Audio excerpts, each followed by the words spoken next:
znate, htjeli ne htjeli, morate promijeniti neke navike, morate promijeniti. Ja iz ove kuće, ja sam izašao vas da sačekam ispred vrata, ali u principu ja ispred ulaznih vrata i bilo gdje ne mogu izaći da ne nazovem svog pratioca ili pratioce, pošto imam dvojicu pratilaca, da me sačekaju, da me otprate i da budu uz mene i da me vrate do ulaznih vrata. Ali ovo 2007. godine bilo je strašno. To je nešto što je definitivno promijenilo život i meni i mojoj porodici i mojoj djeci promijenilo život.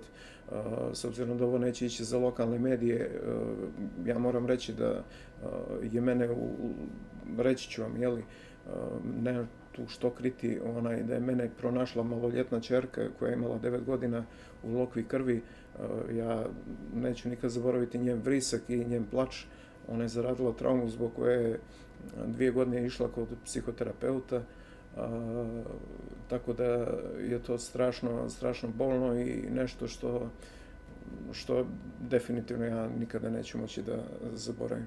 Konkretno za taj napad je kriv jedan tekst koji sam napisao za tada jednu novinu, o padu jednog velikog narkodilera koji je danas svjedok saradnik u procesu Balkanski ratnik protiv Darka Šarića. Bio je njegov vojnik, bio je za Berane, glavni je bio za Berane, pao je u Danskoj. Ja sam napisao taj tekst, imao sam izvore iz policije, imao sam izvore iz kriminalnih krugova, znači potpuno potvrđeno da je uhapšen u Danskoj. Od njegovog brata, od tetke, dobio sam istog dana prijetnje, pošto je tekst bio visokog rizika, potpisan je bio sa inicijalima, odnosno redakcijski, ne inicijalima, nego je redakcijski bio potpisan. Interesovali su se ko je pisao, prijetili su da će saznati ko je napisao taj tekst. Ne znam, u vezi sa ovim posljednjim slučajem iz 2013. godine sa podmetanjem eksploziva, tu nema još nikakvih informacija ko, šta, kako, zašto i tako dalje. Nema nikakvih indicija da li je taj slučaj povezan sa ovim prvim slučajem.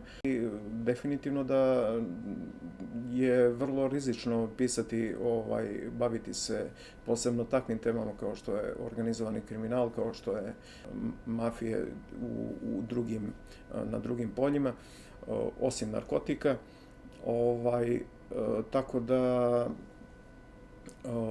naravno da nije u interesu da se o tim stvarima piše, posebno nije u interesu da se piše o tim stvarima da u onom svjetlu kako mi to vidimo u Crnoj Gori, da mafija ima svoje ljude i svoju konekciju ima u bezbjednosnim strukturama crnogorskim, ima konekciju, i da znači da u vlastima, crnogorskim vlastima ima dobre pozicije, dobru konekciju. Ja to ne govorim na pamet, ja znam za neke ljude iz bezbjednosnih struktura koji su bili vrlo konektovani i kao zaštitnici, ali jeste teže raditi malo u manjem gradu i malo dalje od Podgorice, jeste teže raditi.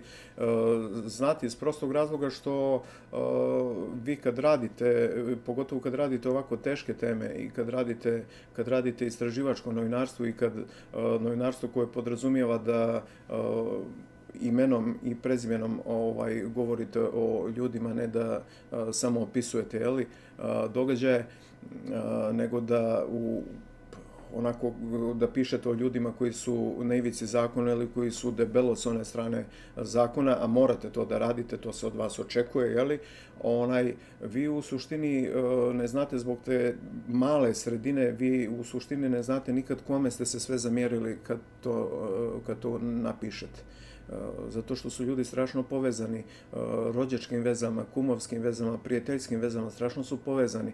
Vi pišete o jednoj osobi, a na kraju je ljuto na vas navlačite bijes, možda 10 osoba ili 20 osoba navlačite bijes na vas u maloj sredini.